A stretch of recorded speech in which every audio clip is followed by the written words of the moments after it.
Kjære lytter, nå er jeg i Arendal, for det er Arendalsuka, og derfor så har vi flyttet podcasten fra kjøkkenet hjemme og hit ned til Pollen.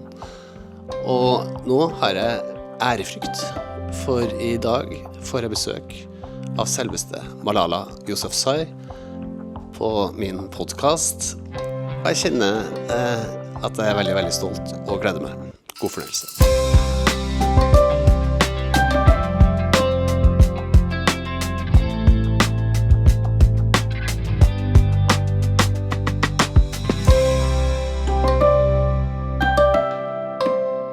You know, Malala asked for the city hall, but they said no, so we have to stay here because we could have had 2,000 spectators here today. But we're really, really happy to have you here. I'm so honored. I woke up this morning and I had this big flying around in my stomach because I knew that you were coming because you're such an idol for me.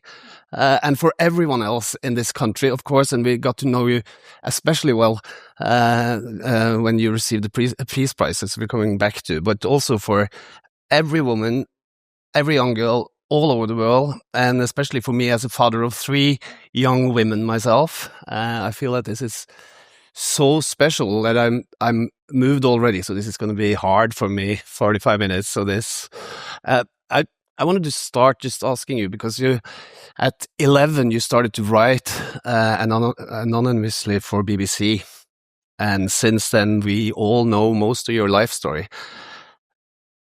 What do you think the 11-year-old Malala would say to you now if you could meet her now and have a discussion about all the years that's gone since then? Firstly, it is a great honor for me to be in Norway. I always have an amazing time here, and it's a sunny, lovely day. So I am always so grateful for a day like this. You should have time to take a walk, actually. I know. I have like so many things on my list right now. Yeah. Just looking around. Okay, I need to try this food. I need to, see what's on this board. Yeah. I always think about my life as an 11-year-old girl, because I remember when our schools were shut by the Taliban, and as girls we were not allowed to get an education. So today when I keep fighting for every girl's right to be in school, I think about the 11-year-old Malala, and she has one message: keep fighting for girls to have access to education. This cause is important. Because at age 11, even though I was very young, I just could not imagine a future for myself without an education. I knew what happens to girls in my community, where they live in a patriarchy with a lot of misogyny. A lot of them do not get the opportunity to make their dreams come true, to stand on their own 2 feet, to become independent, to have financial independence. And I just was terrified of a life like that. So at 15, I was well aware, at age 11, I was well aware how important education is for girls.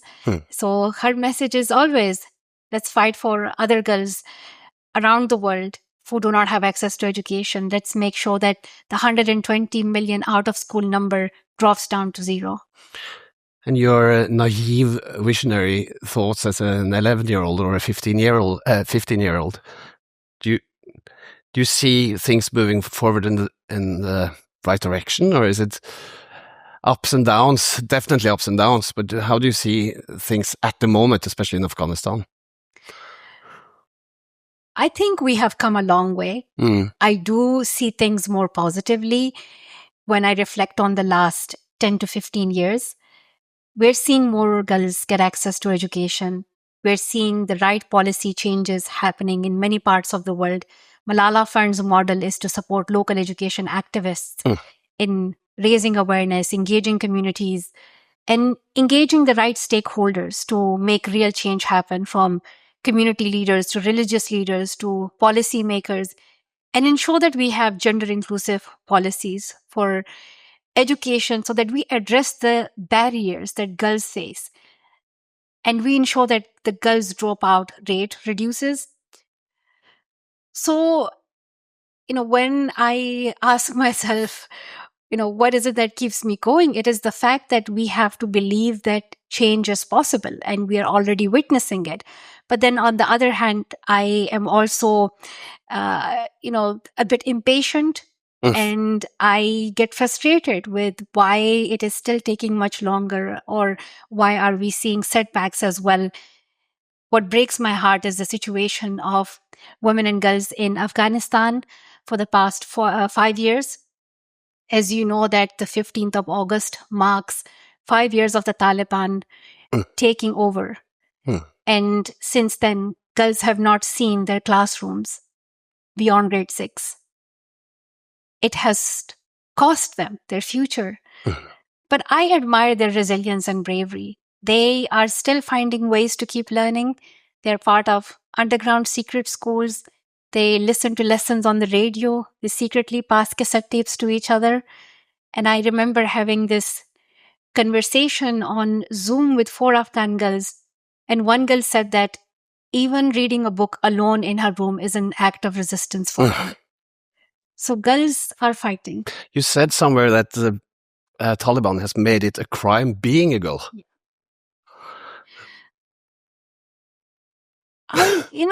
The Taliban genuinely are scared of educated women and girls. Yeah.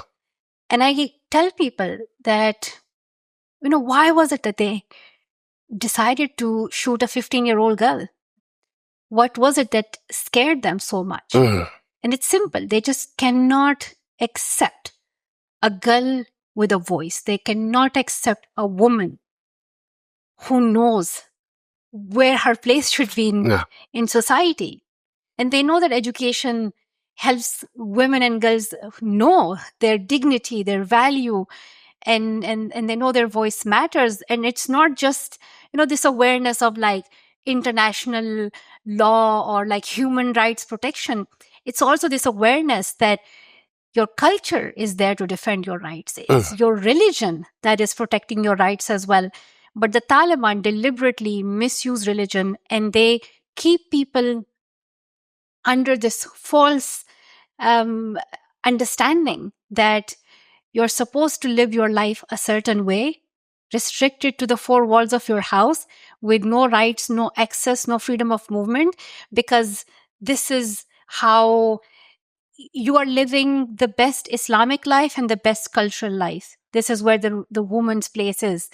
And a lot of women who have never learned anything about the religion, or they just trust that what these so-called religious people are saying is true, they come to believe it. But education empowers you to question these things, and most importantly, like to question people, groups like the Taliban. So I know that education is my right. It's my human right, but it's also my religious right as well. And there's nothing that stops me, that can stop me from learning. But the Taliban are just so terrified of educated women and girls. The first thing that they took away from Afghan girls was education. That was their first announcement, that girls cannot go to school beyond grade 6. But they have been in power for 5 years now. Each and every day we hear about new restrictions, and women are now prohibited from going to parks or working or having any representation in politics. There used to be a women's rights ministry, women's ministry. Yeah. Now they have changed it into prevention of vices and promotion of virtues. You don't see all of those women in the government anymore.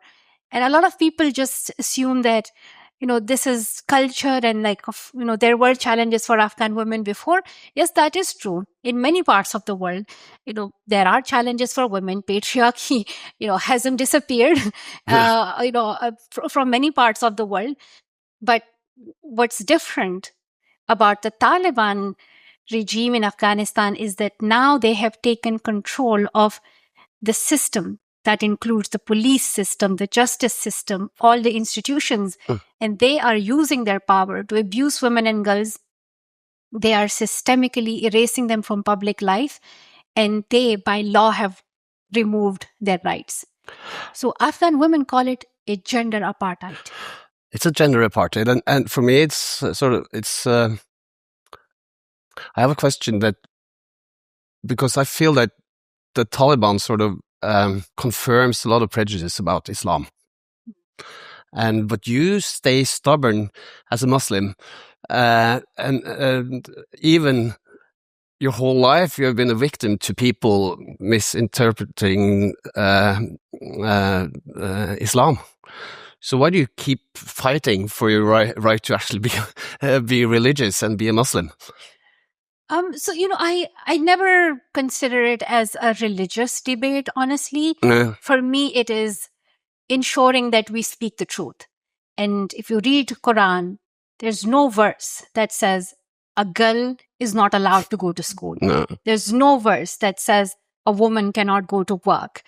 So unless they prove it to me, I just don't see any backing for their claims. And as a person who's so passionate about education, I'm like, whatever you say, you have to show it to me. You have to prove it to me. And, when we look at Islam, it has encouraged education for everybody, for all Muslims. As you look at history, like education, inventions, questioning, innovations has been an important part of the Islamic civilization. And then you look at the Taliban and I'm like, where are you getting these ideas from? Like, who's telling you all of this, that somehow we're not supposed to question and we're supposed to keep people restricted to like religious learnings only, or restrict women and girls from learning. So I think they have to be challenged because, and they have to be called out.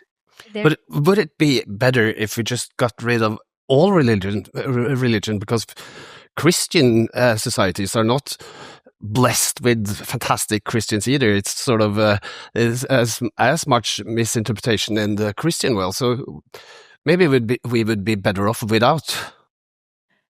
I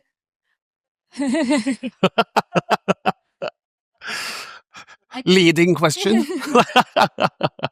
Honestly, if I do come from a very conservative, patriarchal community, and I imagine for a second, if we remove religion, would people change suddenly? Would their perceptions change about how they see women? And the answer is no. Because it's actually much deeper than that. Yeah.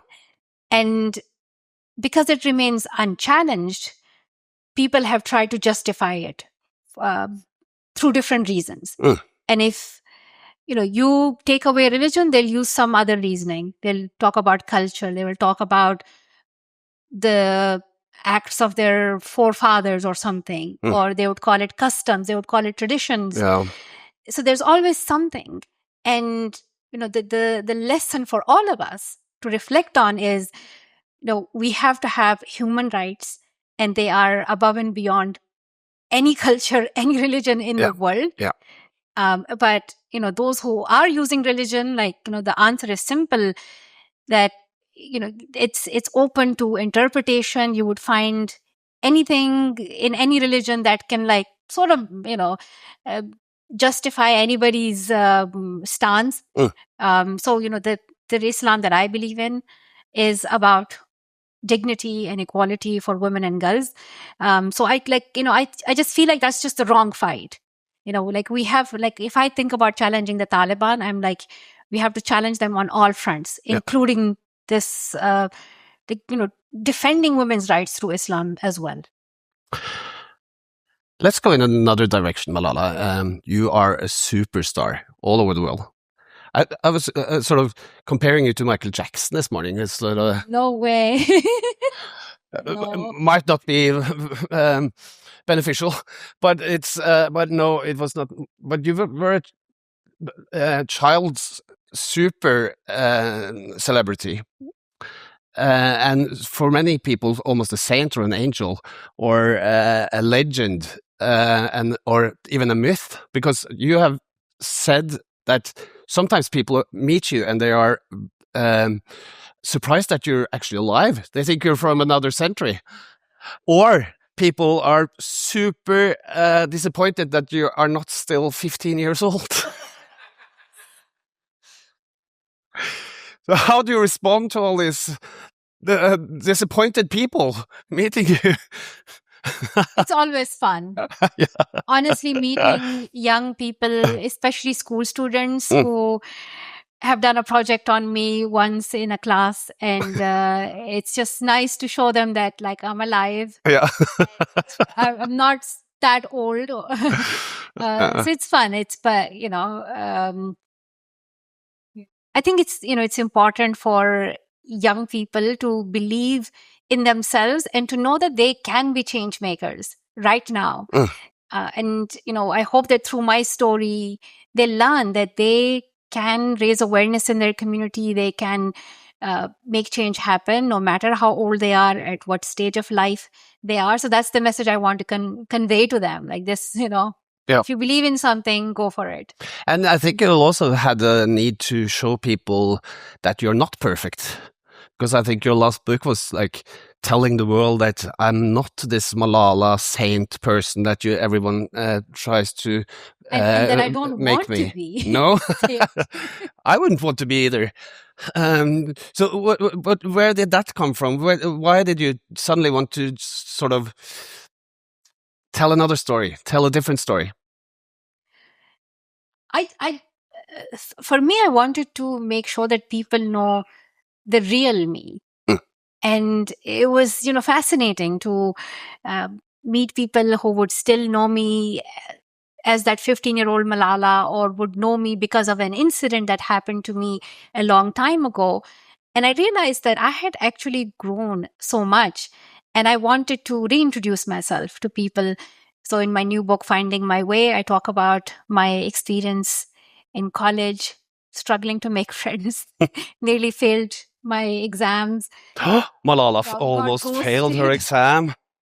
Was getting the queen of education, by my first crush, and all of these things. Yeah. Just to say that there things happen in our life that are unpredictable, and there are of course many shocks or exciting things, but we all have these normal experiences, like hoping to find friends or connect with people, figure out our identity. And I went through similar experiences. So I was hoping that people would connect with me more and they will get to know the real me.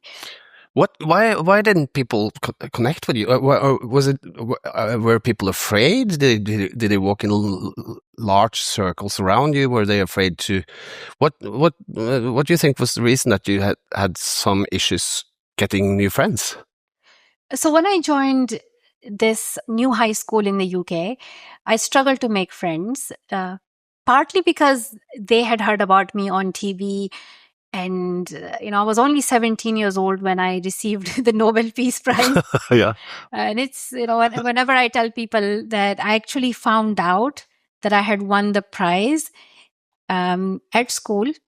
So I remember that morning, my dad and this group of comms asked me if I wanted to skip school for the day in case we get the announcement. And I said, no, you guys are crazy. Nobody wins this prize at age 17. Like, not even at like 47, 57. That is still a very young age for this. Yeah. So I said, no, I'm going to school. So I remember I was in chemistry class and my school's deputy head teacher walked in and she called me outside, and she usually calls you when you are in trouble. And she said, Malala, you have won the Nobel Peace Prize. And I was like, oh, okay. Thank you. Then they asked, so what are you going to do? Like, do you want to go and do a press conference or something? And I said, actually, no, I'm going to finish my school day, because if you get a Nobel Peace Prize for education, you have to finish your school. So. Makes sense.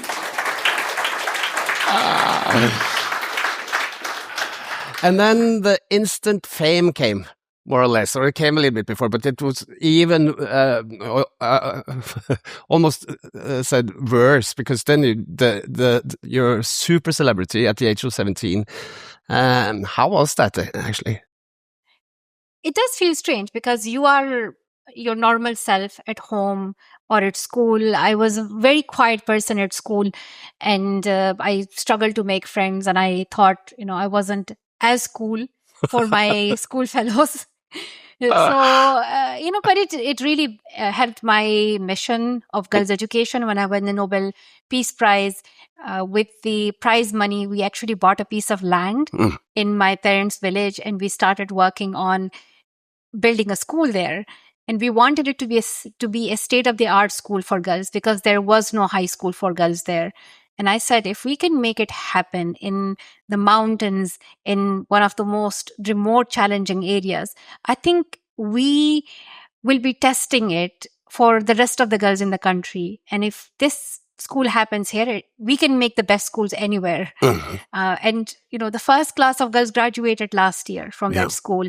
It provides complete, kindergarten up to grade 12 education, and it's all girls, and these girls are thriving, they're learning, they're doing all of these sports activities and artwork and so many things. So it has actually brought change in this whole community. That was a key moment for me. Yeah. Of course, it helped in the work of Malala Fund as well. I've been on this journey to do advocacy and campaigning for girls' education and support local education activists as well. But along the way, I was just, a teenager, and I wanted to have friends as well, and I wanted to have a normal life. So when I applied for college, I was determined to make friends. And I said, I think it should be different than my school time. Yeah. So I signed up for every club, every society, and I had different plans. I said, studies can wait. Yeah. I can read these books later, but I'm going to go and socialize at every society, every event. So I would have at least 3 or 4 friends, and friendships really matter because they help you find that comfort zone where you could be more of yourself and you don't feel like you have to please anyone or you have to meet expectations or act a certain way. And I felt that I was just supposed to act like an adult when I was just 15 or 16 years old, and I was meeting high officials and presidents and prime ministers. And I just used to wonder, why can't I just talk with another 15-year-old girl and just be silly and just joke about things? I used to be a very rambunctious, funny person back in Pakistan, and I had lost that part of me. So I was I don't know what life would have looked like if I had just a bit of a normal life. I think you can tell your staff that you want to live a normal life as well, because they're pretty stressed when you get to Arendal about security and everything and schedules. And she's coming now in 2 minutes. You have to stand there and you have to stand there. So it's a sort of but I understand why, because it's a demanding infrastructure of traveling. How many countries have you been to over the last 20 days? Literally, this is my 5th or 6th trip, so a lot of travel. I was in Pakistan for my birthday, and we celebrated it with some of the girls from that school. Fantastic. And then I was in the US. I went to the WNBA All-Stars game, so women's basketball in the US. I'm really passionate about women's sports. Very good. And then I have been in Brazil. I had an amazing time there. And then I was in South Africa with our Afghan partners and activists. And activists, judges, lawyers, and the president are now supporting the Afghan women's movement to recognize what's happening in Afghanistan as gender apartheid and codify it in the Crime Against Humanity Treaty. Because the Taliban are perpetrators of crimes. Yes.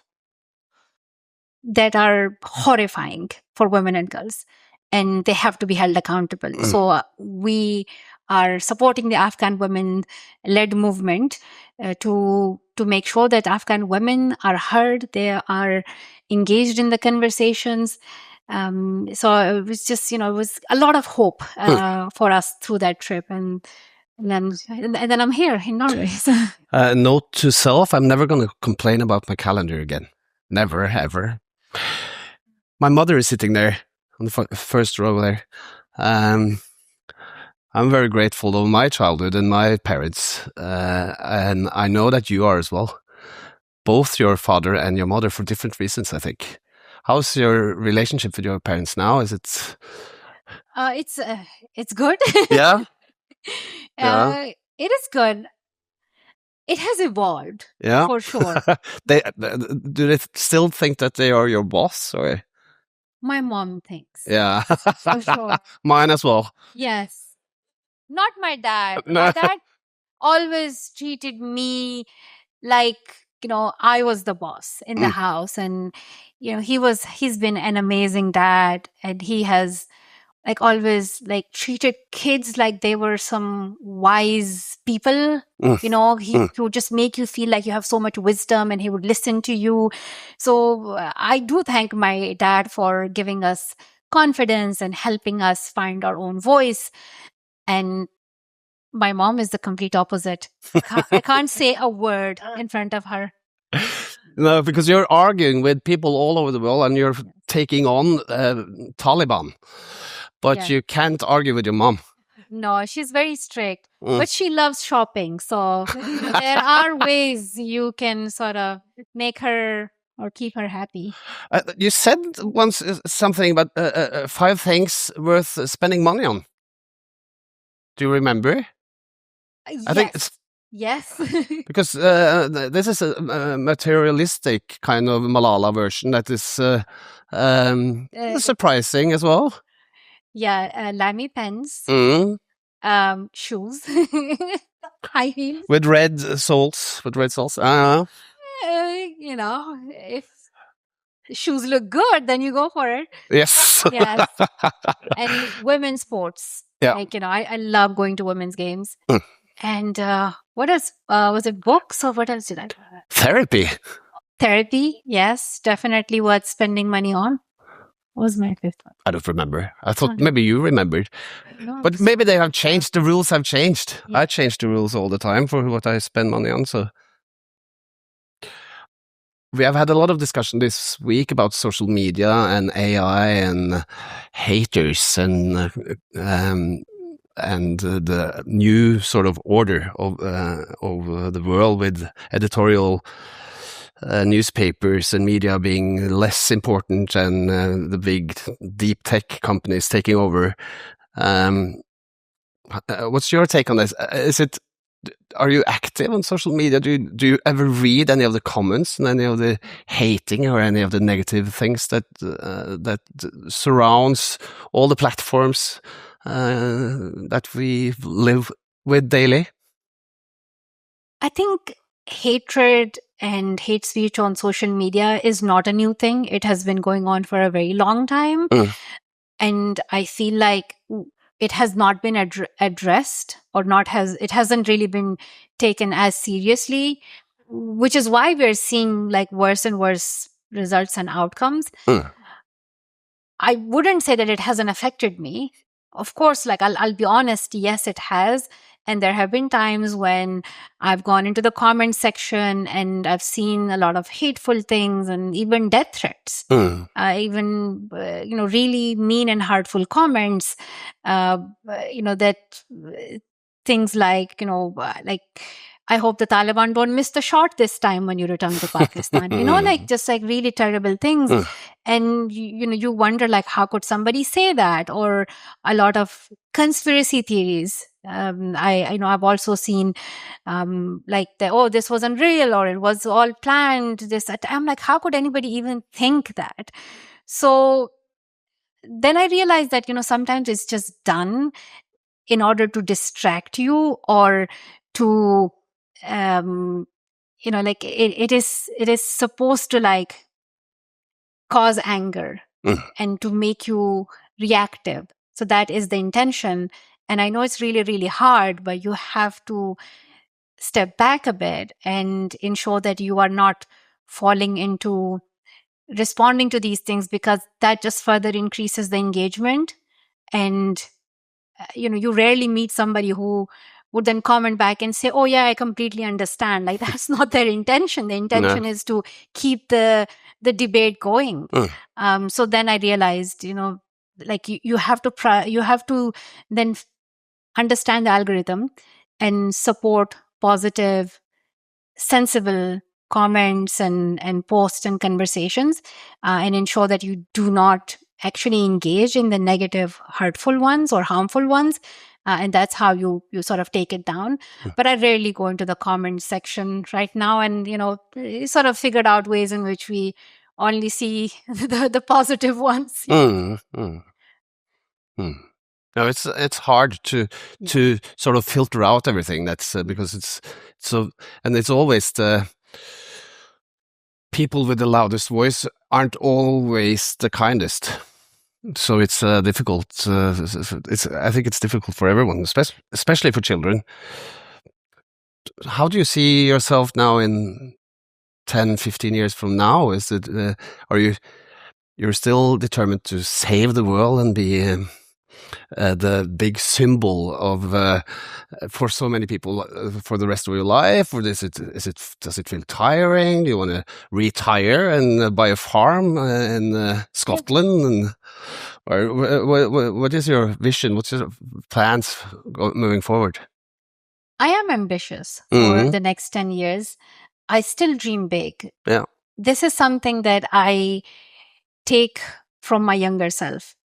She was bold and ambitious, and she wanted the world to change for girls. And I remind people that do not lose that younger self within you, who sees no limits in where the world can be. But I have done this work for a very long time now, that I have become a more pragmatic person. So it has become less about one person coming and saving things and more about how do we collectively make real change happen. So now my takeaways are that, it's never about one person being the savior and, this sort of the epics and the stories we hear that there's a problem and then one person comes or gives a speech or organizes a rally and somehow miracle happens and things change. And that's how we read it in our textbooks. That's how we see it in a movie. That's how the stories or the fables go. But if you look at it in reality, it's actually the everyday things that may not appear as a big movement that are making the real change happen. So I actually value when communities come together, when they bring harmony and unity among people from different backgrounds. I really value how education activists that are part of the Malala Fund Network are doing the work in Tanzania, Ethiopia, Pakistan, and Brazil. I am so inspired by the work of Afghan activists who are providing education to girls through secret schools and radios and televisions to help them keep learning while the Taliban do not allow them to enter classrooms.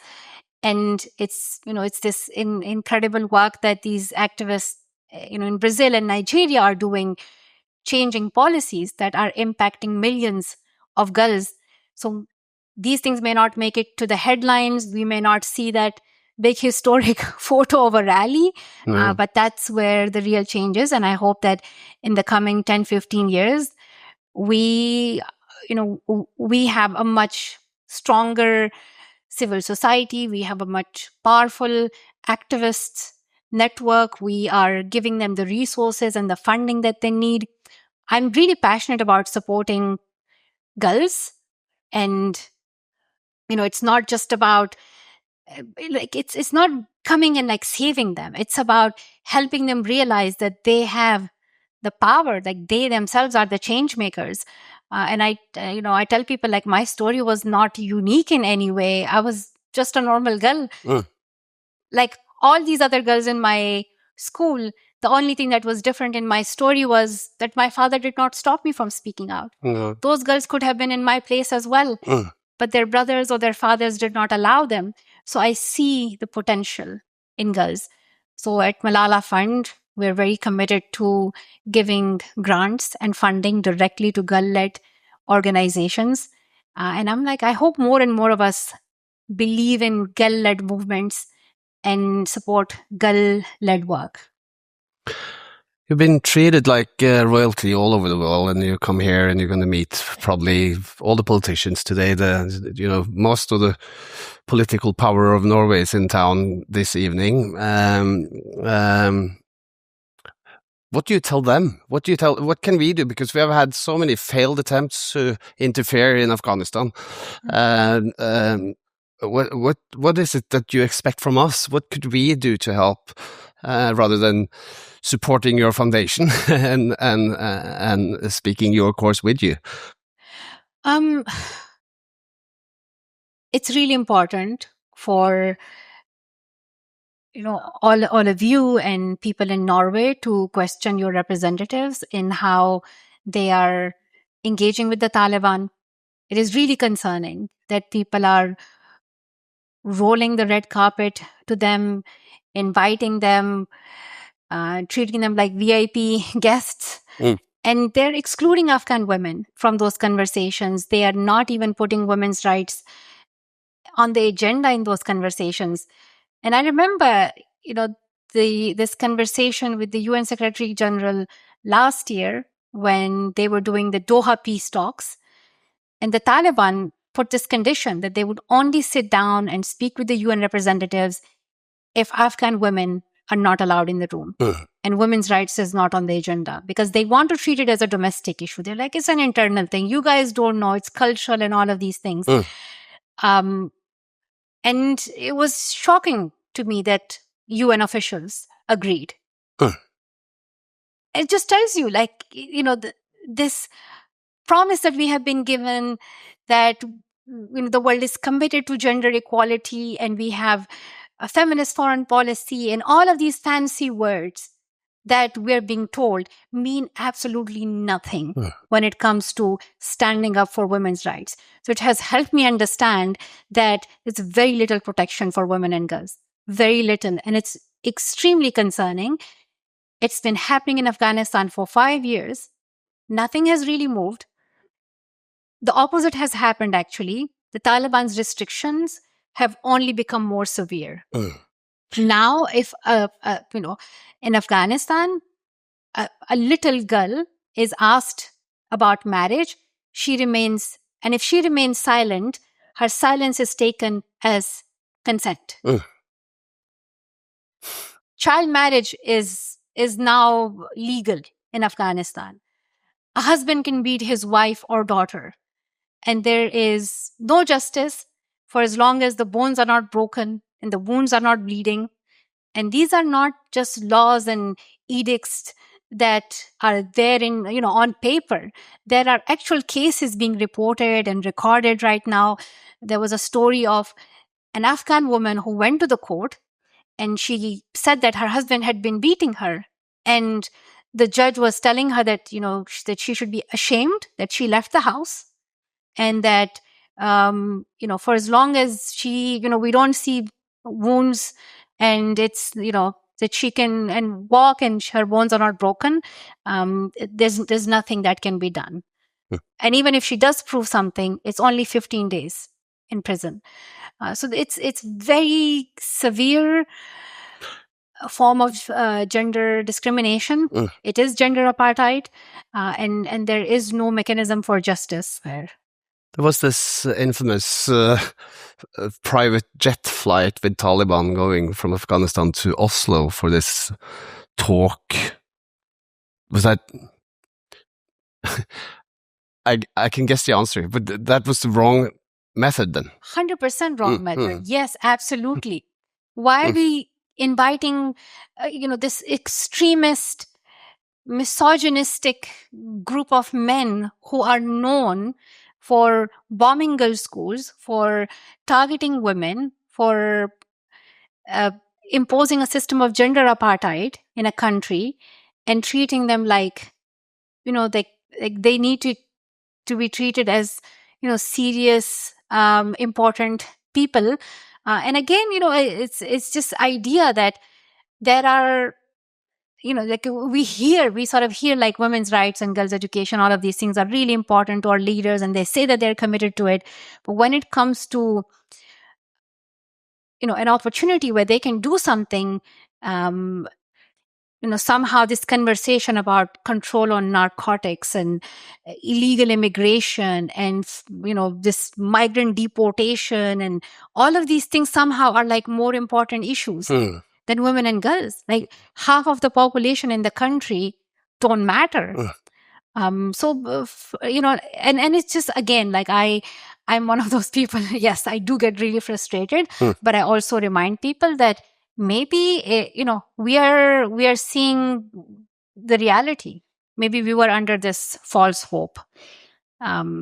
So it's I hope that more and more people actually question it and accept it, that there is actually little hope, and there's less protection for women and girls.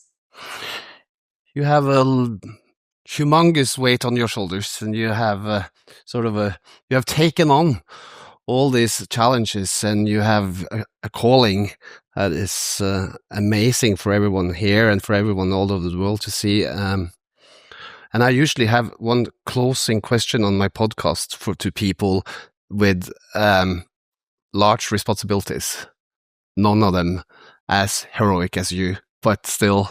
And I asked them, do you sleep well at night? Because I think that's a sort of a question to ask if you have balance, because you have a long life, you have some really large, big visions. You can't do everything in one day. So do you find calm at any point, and do you sleep well?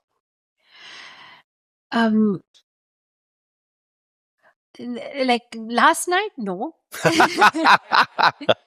In the recent time, yes. Previously, for a lot of my life, again, no. And part of the reason, I guess, is because I became an activist at such a young age.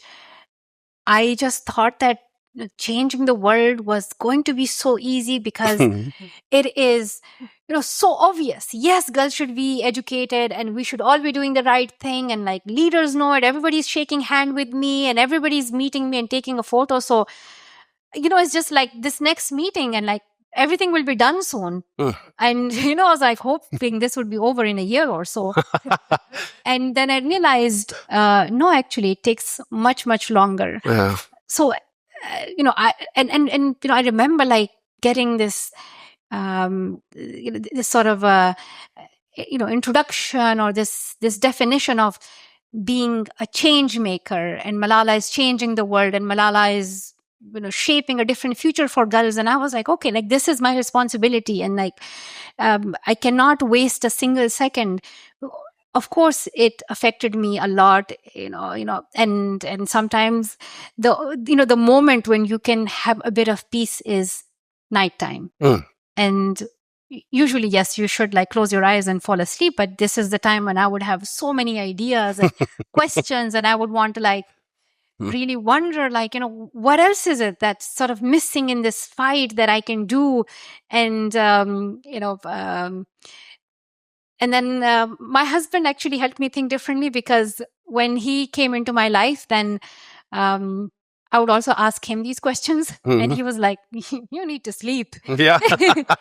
He's the complete opposite. He's like, we can think about it tomorrow morning. And I was like, no, now is the time. Yeah. Because I'm actually not a morning person. Okay. So in the morning, you can tell me the world is on fire or something. I'm like, no, let me sleep. Keep me out of it for a couple of more hours. So. Yes. So then he's like, oh, we can talk about it tomorrow, because like nothing is going to happen anyway. Like at least everybody else is asleep. I was like, yeah, fair point. So he has helped me a lot in